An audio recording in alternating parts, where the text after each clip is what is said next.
hemos conversado sobre el programa del curso y hemos conversado sobre todos estos temas que nos estarán. También conversamos sobre personalidad, sobre motivación y sobre toma de decisión. Faltaría motivación, que sería la última vez. Para pasar todo el contenido del curso. Perdón, ¿qué vino la clase pasada? Toma de decisión. Esa presencial.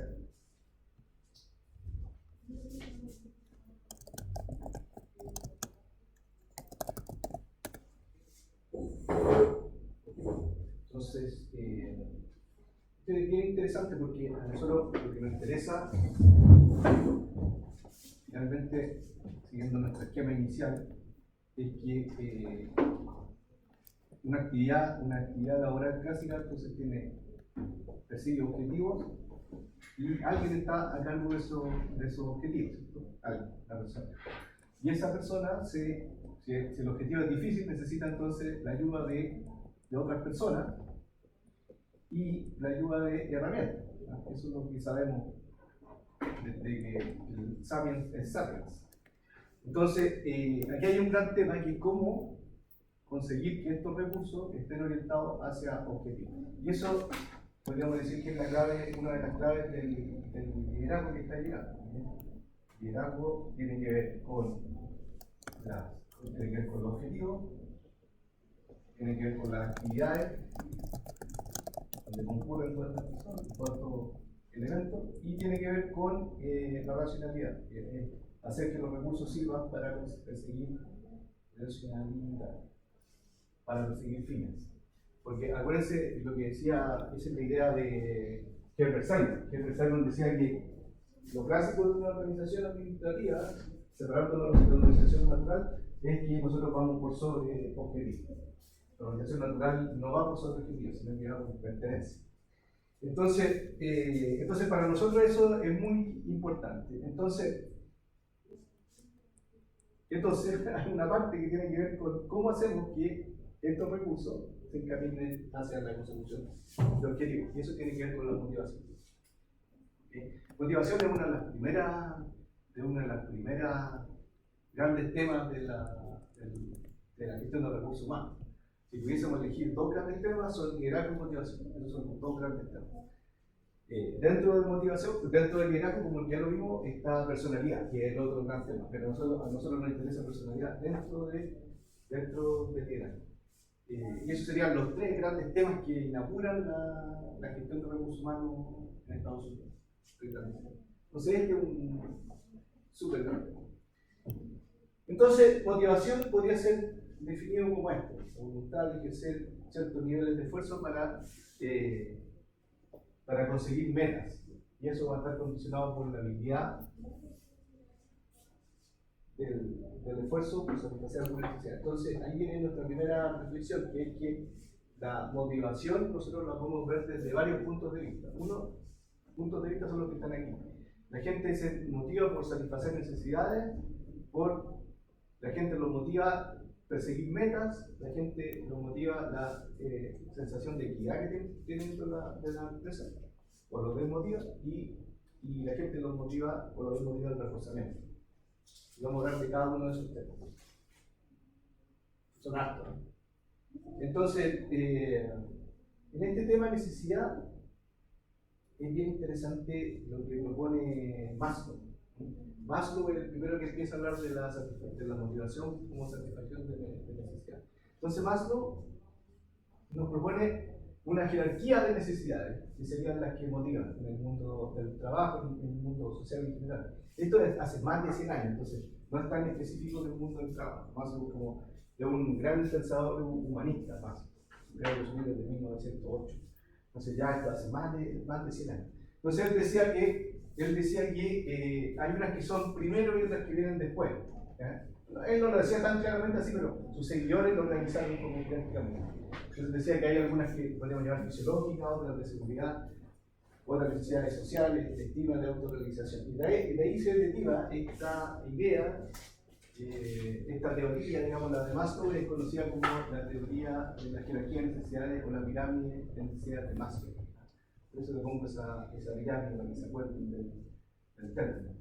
Entonces, había necesidades que están más a la base y hay necesidades que después se van construyendo sobre esas que están a la base. Entonces, las que están más a la base serían las fisiológicas y de seguridad. ¿Cuáles son las necesidades fisiológicas? A mí me motiva satisfacer mis necesidades que tienen que ver con estar vivo. Entonces, y eso podríamos traducirlo en pan, techo y abrigo, en comida, en bebida y en confort de temperatura, en comer, en beber y mantener la temperatura. Entonces, estas serían las necesidades fisiológicas y después las de seguridad sería asegurar que esto lo voy a tener cubierto. A mí no solamente me motiva tener comida, sino que además me motiva si me aseguran que mañana también voy a tener comida. Entonces, esas serían unas necesidades que él llama de orden bajo. Y después vendrían las necesidades de orden alto, que serían las sociales, que sería pertenecer a grupos sociales, ganar estima dentro de los grupos sociales. A mí, yo tengo la necesidad de pertenecer, la necesidad de ganar estima dentro de esos grupos sociales, de tener autoestima, ganar autoestima dentro de ese grupo social, y después la necesidad de autorrealización. Todas esas son necesidades que motivarían. Entonces, ¿qué es lo que dice Maslow? O la gente que sigue Maslow, que habría dos grandes niveles. Uno, que satisfacen de manera externa, o sea, son cosas, son objetos, son objetivas. Y entonces, esto es bien interesante porque eso permitiría que nosotros hablásemos de promedio. En promedio la gente estaría satisfecha de estas necesidades con ciertos promedios. Por ejemplo, las necesidades fisiológicas y de seguridad como tienen que ver con cosas que vienen de afuera, también nosotros podríamos reemplazarla por remuneración. Finalmente aquí el gran factor es remuneración.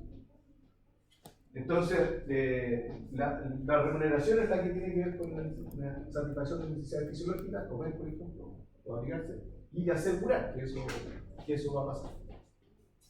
Entonces, por ejemplo, esto pasa, bueno, después hay una ley, no sé si la puse ahí, que se llama evaluación cognitiva, que si nosotros eliminamos la posibilidad de que la gente se motive por las necesidades que vienen hacia arriba, esto se exacerba.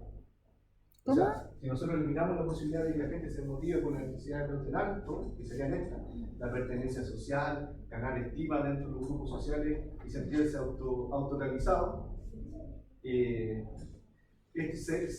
exacerba las necesidades de orden bajo, que serían las que están acá. Entonces, estas se satisfacen de manera externa, se satisfacen con cosas, con dinero, se satisfacen con cosas, con comida, cosas que vienen de afuera. Y estas, las de orden alto, son psicológicas, son subjetivas. Entonces, aquí ya no cabe el tema, no cabe aquí el tema del promedio, sino que aquí las estrategias son uno a uno. Porque, por lo que vimos en personalidad, ¿se acuerdan? En personalidad vimos eso de que de repente tenemos a dos personas que lo hemos tratado igual, pero uno se siente en parte del equipo y otro no. ¿Por qué? Porque son diferentes, son personalidades diferentes. Uno es más introvertido, uno es más introvertido, uno es más desconfiado, otro es menos desconfiado, etc.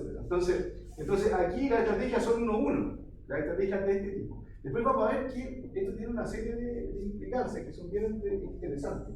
Entonces tendríamos la necesidad de orden bajo que se satisfacen de manera externa. Y la necesidad de orden alto que se satisfacen de manera interna, o sea, son subjetivas. Entonces, aquí hay una cierta. Acuérdense que esto lo escribió Maslow hace más de 100 años. 40 y algo parece. 40 y algo, el libro. El libro. Aunque yo creo que esa debe ser una impresión. No, pues. Porque yo creo que es más antiguo que eso. Maslow, porque Maslow es de. Yo creo que ya está casi muriendo en 40. Él es un autor de bastante del inicio del siglo. Yo creo que ya estaba muerto, o sea, había estado porque era bien viejito cuando escribimos. Entonces, esto, una primera discusión que se arma aquí con respecto a lo que dice Maslow es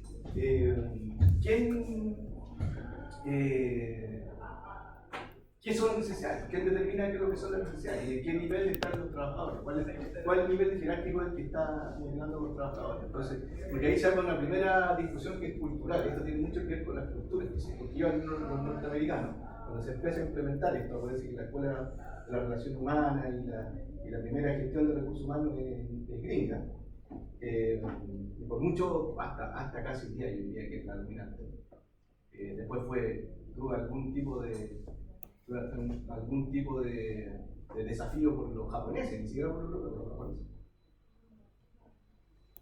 Pero han sido ellos los dominantes, por lo menos desde la Segunda Guerra Mundial. Entonces, pero cuando se iban ellos entonces con sus compañías, ellos jugaban a los trabajadores según su forma de entender esto. Entonces, por ejemplo, llegaban a países como Chile, y en países como Chile, entonces ellos, sobre todo ya después de la Segunda Guerra Mundial, para ellos todos los trabajadores estaban en ese nivel de fisiológica y de seguridad, porque ellos veían que eran todos pobres, básicamente.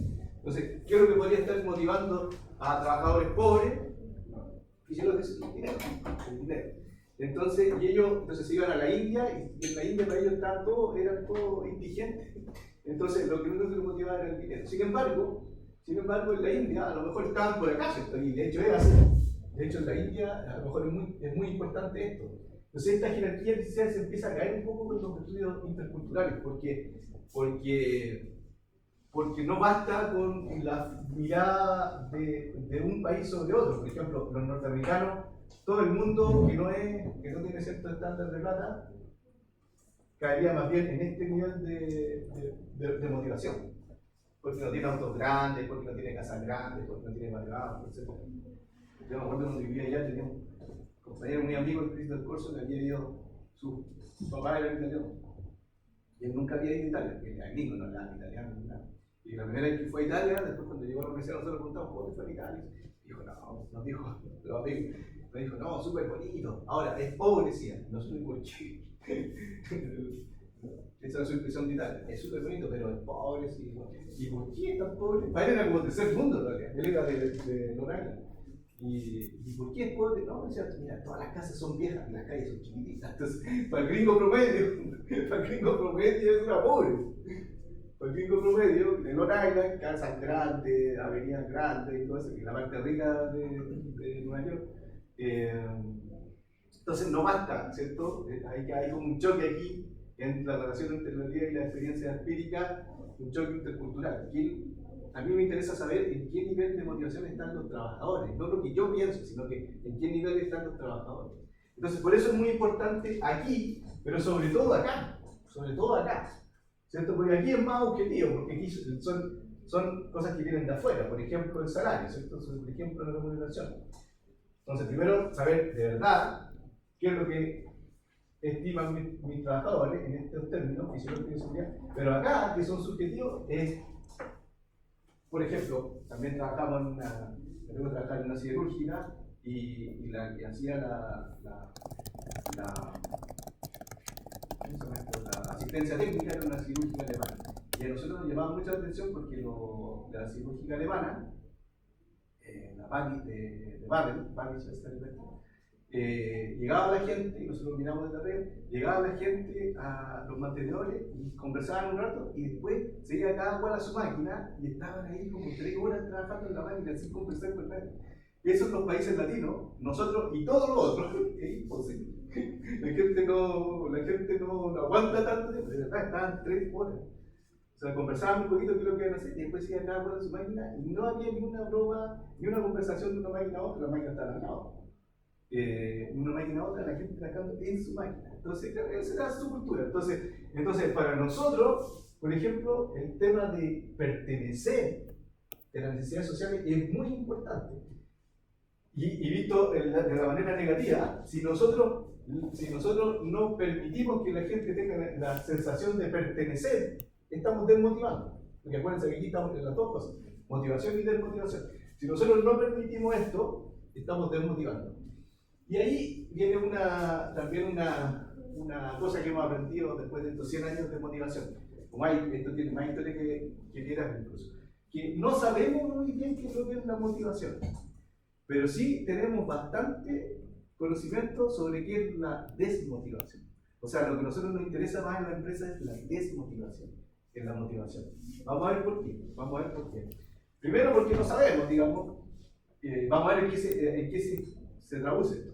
Pero esto tiene que ver con que, primero porque no sabemos claramente qué es lo que la motivación por esta parte, porque esta parte es subjetiva, entonces depende mucho, depende de la cultura y depende finalmente de cada uno. Y también porque, porque no sabemos lo que es la motivación, por eso, pero sí sabemos los impactos que tiene la desmotivación, eso sí lo sabemos, ¿ah? Tiene mucho que ver con la producción.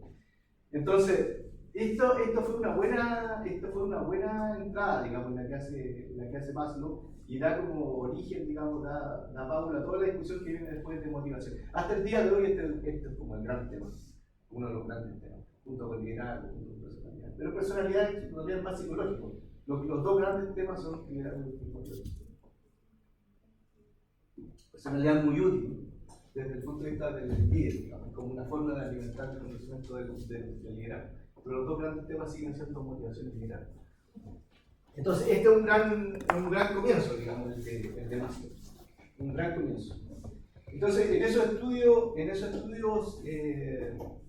comparando culturas, nos dimos cuenta de que no para todos este orden se mantiene, digamos. A lo mejor este orden se empieza como a quebrar.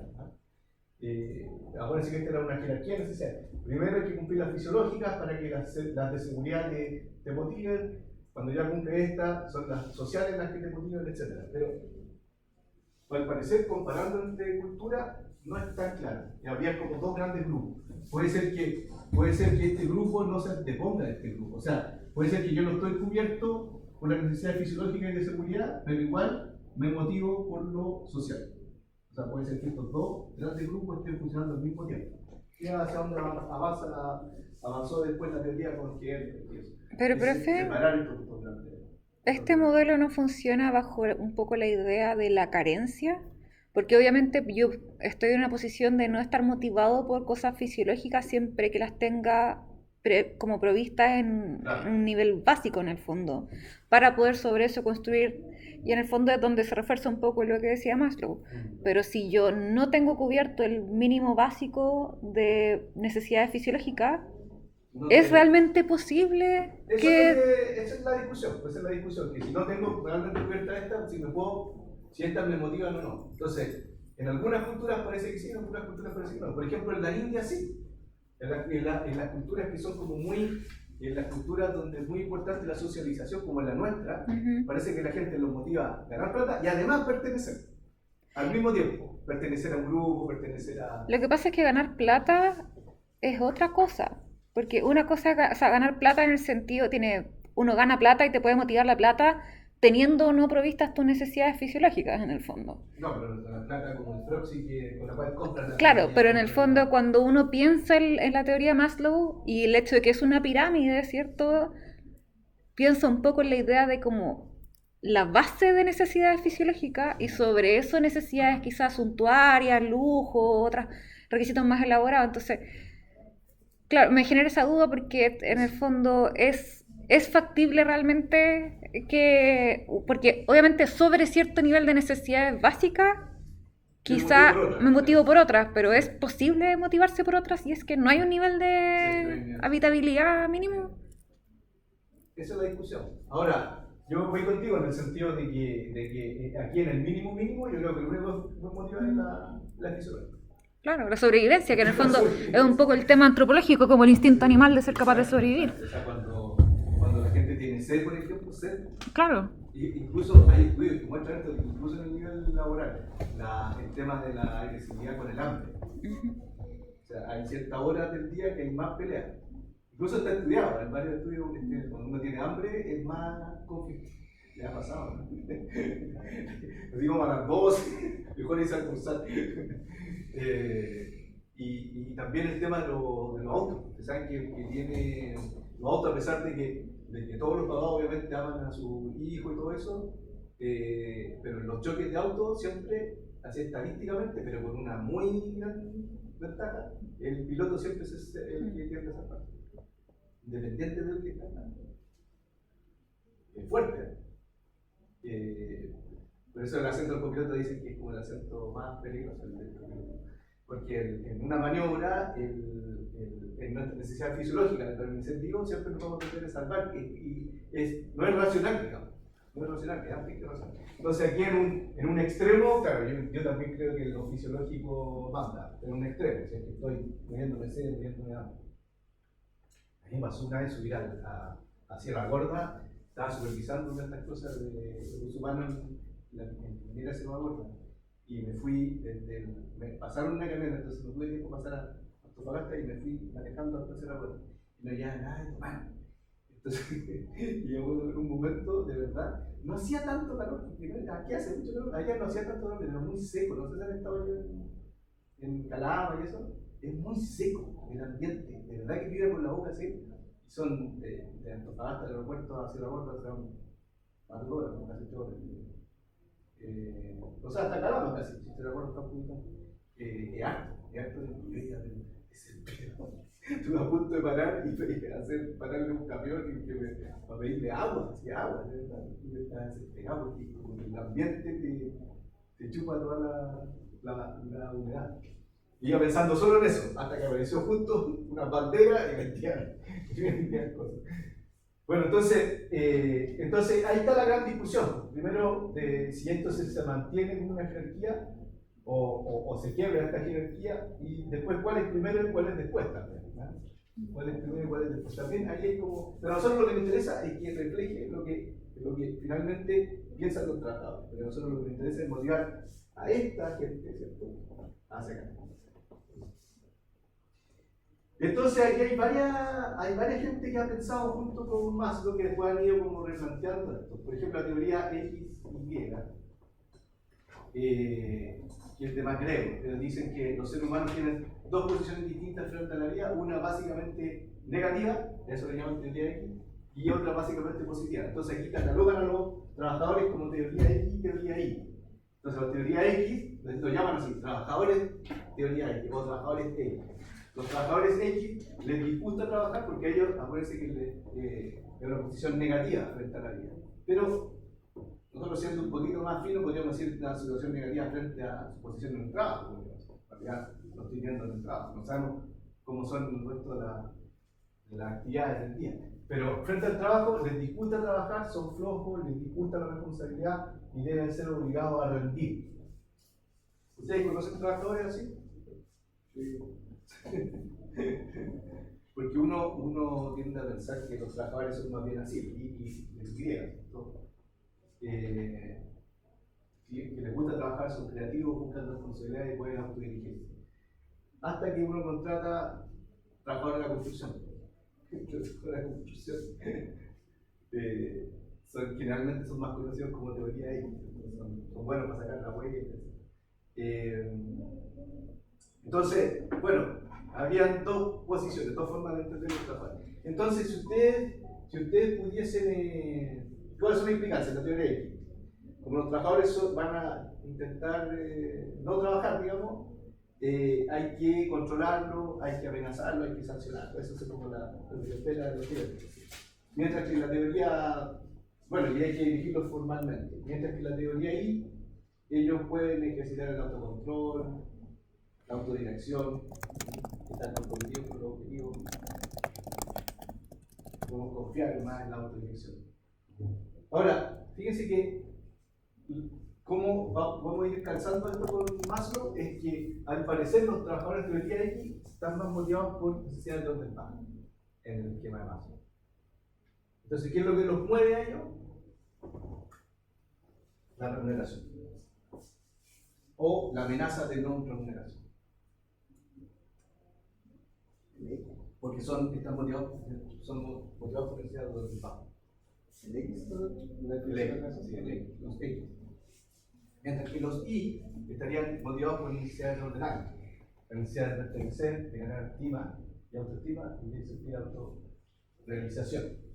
Serían de ordenar. Entonces, esas son necesidades que se satisfacen de manera intrínseca, o sea, son subjetivas, mientras que estas son objetivas. Estas son cosas, ¿cierto? Son cosas, o decir, no te voy a dar la cosa. Por ejemplo, la amenaza de que te voy a echar es una amenaza contra la seguridad, ¿cierto? O aquí los bonos, no te doy el bono, te doy el bono, garrote de la zanahoria, aquí, garrote de la zanahoria. Aquí no funciona tanto así. Aquí no funciona tanto así. Entonces esa sería como una primera lectura sobre Maslow. Después viene una segunda lectura que reordena todo esto de las necesidades, que es la de Alderfer. Dice que existirían tres grupos de necesidades: existencia, relación y crecimiento. Donde existencia sería muy parecida a la fisiológica, ¿cierto? De Maslow y de la seguridad de Maslow. Provisión de los requisitos elementales, materiales de subsistencia. Eso sería la necesidad de existencia. Después estarían las necesidades de relación, que tendría que ver con social y estima en Maslow. Todos son como review, digamos, de Maslow. Y el deseo de mantener vínculos personales importantes, deseo social y de estatus. Esto es bien interesante en el mundo hoy día, porque acuérdense que la motivación, en realidad lo que más nos interesa es la motivación, es la desmotivación. Entonces, aquí se juega bastante. Aquí se juega, vamos a ver en Herzberg. Vamos a ver cuando lleguemos a Herzberg que aquí se juega bastante, por ejemplo, el tema del trato con los jefes. El tema del trato. Creo que una de las primeras, creo que ranquea tan alto como sueldo el tema de la relación con los jefes, las causas de renuncia. Entonces, relaciones muy importantes tienen que ver en Maslow con social y estima. Y por último, la de crecimiento, el anhelo de desarrollo personal, que tiene que ver con estima, pero en el sentido de autoestima. Acuérdense que estima se divide en ganar estima social y la autoestima que yo tengo en el grupo social, y autorrealización. Entonces también estaría relacionado con Maslow. Maslow como que abre el camino y después varios lo discuten, digamos. Ahora, aquí en la teoría de Alderfer, sí, ellos dicen que es posible que estén activas varias necesidades al mismo tiempo. Entonces va como modernizándose la teoría, ¿no? Ya aquí se rompe la idea de jerarquía estética. Y viene también esta idea, yo les decía que si se reprime la gratificación de necesidades superiores, se acentúa el deseo de satisfacer las inferiores. Entonces, ojo, porque a lo mejor lo que hacemos nosotros en la empresa es constantemente desmotivar. Y la desmotivación sale cara. La desmotivación sale cara, en términos de producción y en términos también de que se exacerba el deseo por motivación extrínseca, o sea, el deseo por motivación vía remuneración. Por ejemplo, eso es lo que pasa con los mineros, cuando vienen las negociaciones colectivas. Por ejemplo, ustedes saben que el BHP, creo que una negociación que se hizo en 2010, creo, de BHP, ha sido la negociación más cara de BHP en todo el mundo, en toda su historia. La que se hizo en Chile en la economía, en el año 2010. Incluso es estudiada, a mí me llamó la atención porque lo estudia todo BHP en el mundo, el grupo de cobre más grande del mundo. Y de otros minerales, porque no, aquí es fuerte el cobre. Ellos lo estudian en sus gerencias de recursos humanos y todo eso, lo estudian como el caso que no hay que hacer, que no hay que volver a repetir. Fue el cierre de la negociación colectiva más caro que han tenido en el mundo. Por eso que las otras operaciones están en Australia, en Canadá, y todo, o sea, lugares que incluso son más caros supuestamente. Bueno, fue el cierre más caro que han tenido en su historia, porque fue muy mal llevada la negociación. Entonces, fue muy mal llevada la negociación y además la gerencia era muy mala, entonces todo se cerró en plata. Entonces, no sé, creo que fueron algo así como 20 millones de veces. Entonces se cerró el acuerdo, además de los aumentos salariales. El cierre, que era una parte en plata y una parte creo que eran 23 millones de pesos. Una parte en plata, bastante impresionante, y el otro era el crédito blando, los créditos que son tasa cero, digamos. Ya no sé cuántos años, perfecto. Creo que las tiendas de auto, las automotrices en Antofagasta estaban esperando el cierre para poner la propaganda en la vitrina. Y la gente venía bajando con tanta plata. O sea, no físicamente, pero sí ya con el cierre, digamos. Y estaban ahí abajo esperando con las ofertas de las camionetas, de los autos. O sea, la gente básicamente llegaba y compraba. Solamente con el cierre, digamos. lo que había pasado. Entonces, y se aplica esto lo de Anderson. Si yo suprimo la gratificación de necesidades superiores, por ejemplo, pertenecer, ganar estima, ganar autoestima, sentirse autorrealizado, la gente va a ir por plata. Y se exacerban las necesidades inferiores. Después hay otra forma de verlo, que es la que hace McClellan, que agrupa de nuevo en otras necesidades, ya que no están tan relacionadas con Maslow, que son logro, poder y afiliación. Pero estas tienen más que ver con el liderazgo, ¿no? Es como una forma de leer las necesidades que están por detrás del liderazgo. La verdad es que con el tiempo también se han ido comprobando bastante útiles. Entonces las necesidades que estarían por detrás, sobre todo del liderazgo, tienen que ver con logro, poder y afiliación. Entonces, el logro sería este impulso por sobresalir, por tener realizaciones, por ser exitoso. El poder, la necesidad de que otros, esto a mí me motiva, que otros hagan lo que a mí me parece que tendrían que hacer. Y no lo habían hecho de otra manera. Entonces tendríamos logro, poder y afiliación. El deseo de tener relaciones amistosas y cercanas. ¿Okay? Entonces, es bien interesante porque aquí tenemos como dos tipos de ejecutivos, dos tipos de jefe. El jefe que es exitoso, el exitoso o exitosa. Estos tipos de ejecutivos prefieren este tipo de situaciones de trabajo, responsabilidad personal, o sea, donde ellos tienen capacidad, hay responsabilidad personal sobre el logro, o sea, que lograr o no lograr dependa de ellos. Prefieren ese tipo de situaciones, prefieren que haya retroalimentación, o sea, saber cómo me está yendo, no encontrarlo al final con la sorpresa, y donde los riesgos sean moderados. Este tipo de gente es bastante sobresaliente en dirigir su propio negocio o dirigir unidades descentralizadas dentro de la empresa. Podríamos usarlo para eso. Digamos. Esto sería, la empresa tiene un impacto positivo. El pequeño problema es que generalmente como jefe de ninguna de las anteriores, digamos, no funciona tan bien. De hecho, muchos empresarios empiezan así y después tienen que profesionalizar en la administración. Porque el empresario fundador, después cuando la empresa se burocratiza, generalmente no funciona. Porque, por ejemplo, el empresario fundador no delega nunca. Imagínense el que inventó algo. Después ya ahora tengo 200 trabajadores, entonces ahora ellos sabrán lo que se hace. Nunca. Acuérdense que hablamos de personalidad. La personalidad no cambia. La personalidad adulta no cambia. Entonces, esta gente, muchos de ellos llegan a fundar sus propios negocios o dirigir partes de la empresa, pero con el tiempo empiezan a tener problemas. ¿Por qué? Porque finalmente tienen el desempeño personal por sobre el desempeño grupal. O sea, son como el piloto, no están tan preocupados del copiloto. Realmente es su bono, su éxito, que aparezca su figura, etc. Entonces, como vimos en liderazgo, a ellos les cuesta delegar, les cuesta mucho delegar, llegar al lado de delegar. Y además porque generalmente perdemos, no solamente ganamos un buen gerente, sino que perdemos un buen jefe de área específica. Ahí necesitamos alguien muy orientado al logro, pero como gerente general, como gente que está dedicado a la administración, perdemos un buen especialista y ganamos un mal gerente. Por ejemplo, un vendedor necesariamente se relaciona con que sea un buen gerente de venta. No hay mucha evidencia en favor de eso. Los buenos vendedores son buenos vendedores. Ahora, por temas de la empresa, como para ir pagándoles más, generalmente se le asciende a nivel de gerencia de venta y generalmente ganamos malos gerentes.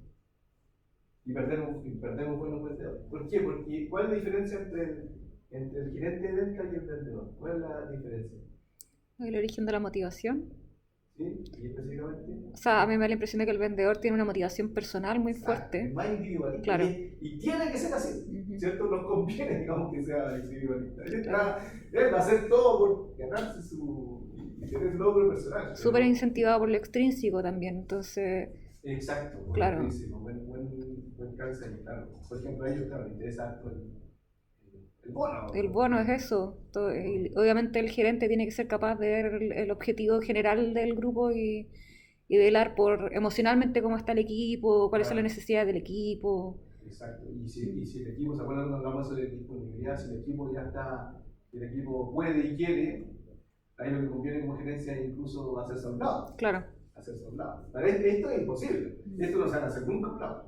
De hecho, pasa mucho en los grandes políticos que han sido como muy innovadores o revolucionarios, que al final terminan mal. Por ejemplo, los que tocaron la guerra, como Charles de Gaulle o Churchill en Inglaterra, que eran grandes líderes, pero después cuando llega la estabilidad, les va mal, incluso lo sacaron tanto a de Gaulle como a Churchill, o tuvieron que dar un paso al lado, digo, porque son muy metiches, ¿no? Se meten en todo tiene que estar finalmente controlado por ellos. Entonces, esta gente, tenemos este tipo de jefe, es muy común dentro de una empresa, los jefes orientados al logro, pero no necesariamente son buenos gerentes, pero sí es muy común, porque es una forma de tener la organización de seleccionar entre los que les va bien, ¿cierto? Entre los que les va bien. Lo que pasa es que el paso de individual a grupal, como decía la compañera, no es evidente, no están todos preparados para eso, porque la personalidad no cambia. La personalidad es difícil de cambiar. No es que él como gerente o ella como gerente van a adaptar su personalidad ahora a ser gerente. No cambia. Los gerentes exitosos parece que tienen mucho que ver con estas otras dos, ahora que eran tres categorías: afiliación, poder y logro. Los gerentes exitosos parece que tienen que ver mucho más con estas dos otras categorías, que es afiliación y poder.